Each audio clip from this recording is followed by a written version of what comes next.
Alors mes chers amis, pour ce nouveau cours de Torah, j'espère que la journée aura été utile comme chaque jour. Chaque jour c'est important d'être utile, de se sentir soi-même utile.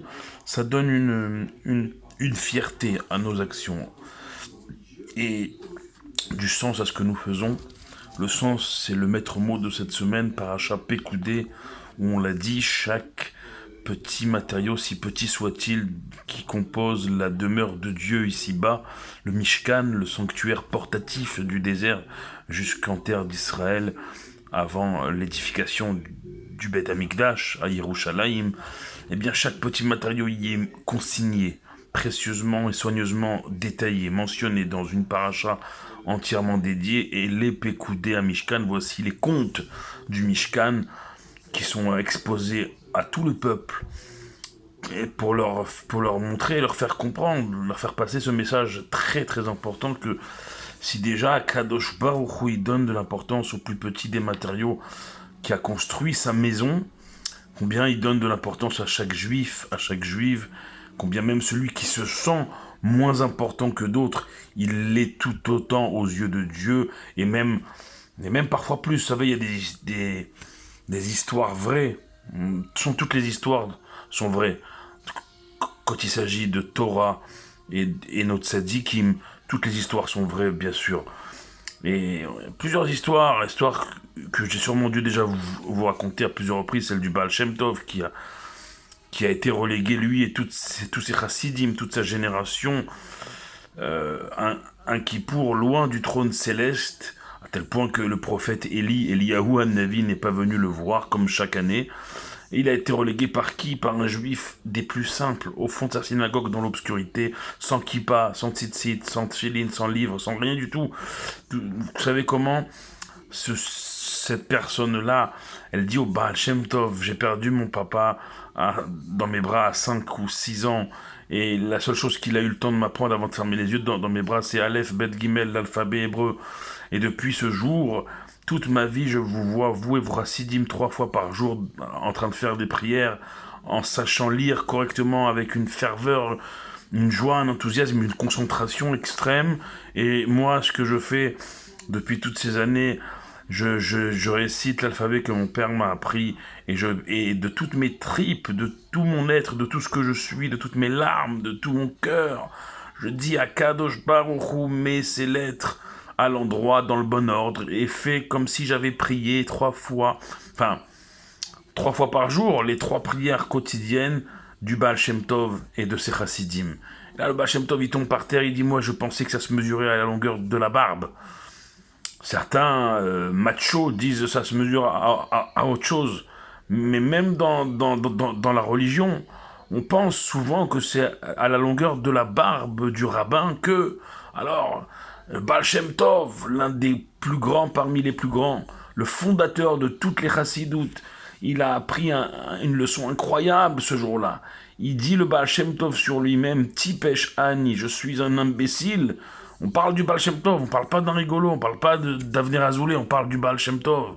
Rabbi Israël Baal Shem Tov.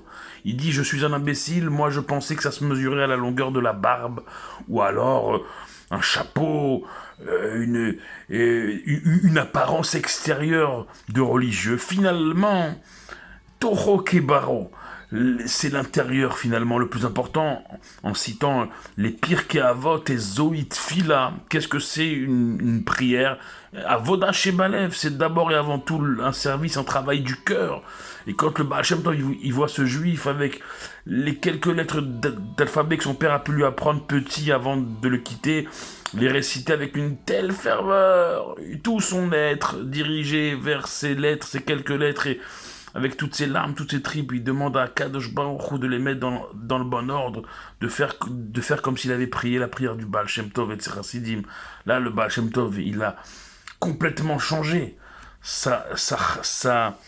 son enseignement. C'est-à-dire que imaginez-vous combien un juif qui au départ pensait être moins que rien, eh bien, à Kadosh Baruch Hu, celui qui est mashpil, celui qui se rabaisse, alors à Kadosh Baruch Hu, il est mérim, il le relève à un tel niveau que, à ce niveau-là, nous dit la Gemara Berachot, même les tzadikim, même les plus grands ne peuvent pas se tenir dans la même place, dans le même endroit que ce Baal et Tchouva, que ce repentir sincère. Ah, c'est de la sincérité. Vous savez, surtout aujourd'hui dans l'époque que nous vivons, la situation que nous vivons, que aujourd'hui, il n'y a plus de place aux faux semblants. Et les pécoudés, les comptes. Pourquoi la paracha de la semaine, c'est les comptes aussi? La transparence, la sincérité, l'investissement. On peut se la raconter entre nous, entre humains. Mais l'ifna Hachem devant Dieu, qu'est-ce qu'on peut raconter? Même si on raconte. Ro Echelayot Valev, nous dit David Amelech dans ses Teilim, Dieu, il sonde les cœurs et les reins. On peut rien. Il y a en davar me'elam mimcha, on dit dans les prières les plus solennelles de l'année juive, dans les jours, les Yamim Noraïm, les jours redoutables de Rosh Hashanah et de Yom Kippour, on dit il n'y a rien qui peut t'échapper. Enord Vilevado, il n'y a pas comme Dieu. Donc dans la situation que nous vivons, dans l'époque que nous vivons, on l'a dit hier soir, on est dans des jours spirituellement parlant très très forts. Les jours qui précèdent Purim, c'est des jours incroyablement forts, des jours où le sort, il s'est, Baruch Hashem, à l'époque de nos ancêtres à Purim, il s'est retourné en notre faveur, en la faveur de nos ancêtres, mais on doit puiser dans ce miracle de Purim qui n'est pas venu d'en haut, c'est un miracle, c'est un réveil qui est venu d'en bas. La preuve, c'est que dans toute la Megillah, vous ne verrez jamais mentionner une seule fois le nom de Dieu, vous verrez mentionner plusieurs fois le mot Melech, qui désigne le roi. Alors, de là, le Midrash Tanchuma, il nous dit que quand c'est Melech, c'est le roi, ça désigne un Kadosh Baruch Hu.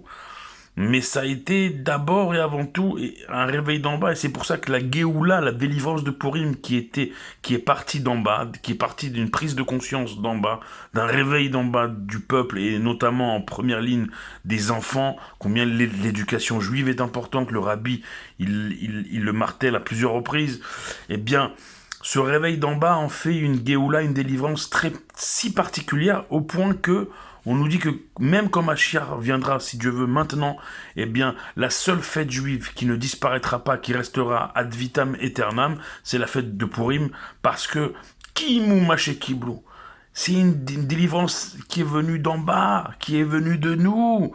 Ce réveil, on en est capable de le faire. Akadosh Baruch Hu, bien sûr que c'est lui qui donne la force, qui donne les forces. Mais parce que justement Akadosh Baruch Hu donne les forces, alors ça veut dire que avec les forces que Dieu il nous donne, Baruch Hashem, on a la force de se réveiller nous-mêmes et de changer le cours de notre histoire. Il ne faut pas en douter, il ne faut pas en douter. Je vais vous dire une chose, il n'y a plus le temps de dire tu crois, tu penses que... Non, être là, saute l'Hachem, le moment... Spirituellement parlant, on a dit c'est des journées avant Purim très fortes spirituellement, et surtout surtout aussi la situation que vous connaissez, avec laquelle nous devons vivre, et pas seulement ici en terre d'Israël, d'où je vous parle depuis déjà Baruch Hashem de nombreux jours. Je vous parle depuis la terre d'Israël, mais vous aussi qui m'écoutez en dehors de la terre d'Israël. Pas plus tard qu'hier, dans un amphithéâtre parisien, un truc improbable. Ceux qui sont appelés Sciences Po à être les élites de demain, les gouvernants de ce pays qu'est la France, eh bien, c'est pas glorieux. Ça veut dire qu'il n'y a même plus de limites. Les lieux d'éducation ne sont plus des remparts. Et donc, il n'y a plus le temps. Il n'y a plus le temps pour se dire... ça va, les digues ne cèdent pas encore, ça tient encore. Pour une chose, on l'a dit, on le répète, c'est la venue de Mashiach, elle n'est pas comparée à un accouchement pour rien. La venue de Mashiach, elle est imminente parce que justement les contractions se font plus rapprochées et plus dures. Mais pas pour autant, comme on l'a dit hier, baisser les bras et que ce soit un truc de dire, bon, griller pour griller, perdu pour perdu. Non, chas v'shalom, au contraire. Nos ennemis, ils veulent nous faire croire ça. Mais nous, ma'aminim bne ma'aminim, nous sommes des sachants, je dirais, enfants de sachants. Croyants, enfants de croyants. Ma'aminim, c'est la traduction littérale, c'est de croire en Dieu. Mais moi, je dirais, si on connaît Dieu, alors, non seulement on croit, mais ça, c'est une évidence, mais on est attaché à Kadosh Baruch Hu. C'est comme ça que, c'est ce qu'on fait tous les matins en enroulant nos lanières de téfiline. C'est pas juste un effet de mode, ou alors, d'une autre main, on consulte nos mails. C'est on s'attache à Kadosh Baruch Hu, on s'attache à Kadosh Baruch Hu. Et pour vous aussi, mesdames, quand vous allumez vos bougies, vous prélevez la challah, quand vous respectez ce qu'on appelle Taharat HaMishpacha, la pureté familiale, toutes les mitzvot, chacun et chacune, il sait ce qu'il a à faire.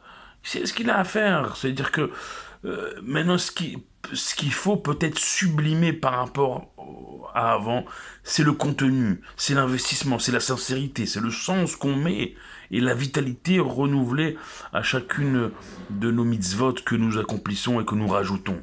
Voilà les quelques mots que je voulais vous adresser ce soir, bien sûr en vous demandant, comme chaque soir, de nous envoyer à nous ici en terre d'Israël des forces, que chaque juif, il nous envoie des forces à nous ici en terre d'Israël, et nous, et c'est ça, un frère, il renforce son frère. Et nous, nous, on prie pour vous ici, depuis cette terre sainte d'Eretz Israël, on prie pour vous, on vous bénit, on vous envoie toutes nos bénédictions, et vous priez, vous priez pour nous, nous on prie pour vous, finalement, tous les enfants d'Akadosh Baruch Hu prient les uns pour les autres, et c'est ça qui va amener Géoula Amitit Shlema à l'idée Biat Mashiach Tzidkenu Bekarov Mamash, selon les mots du Rabbi. Amen, Kenny Ratson.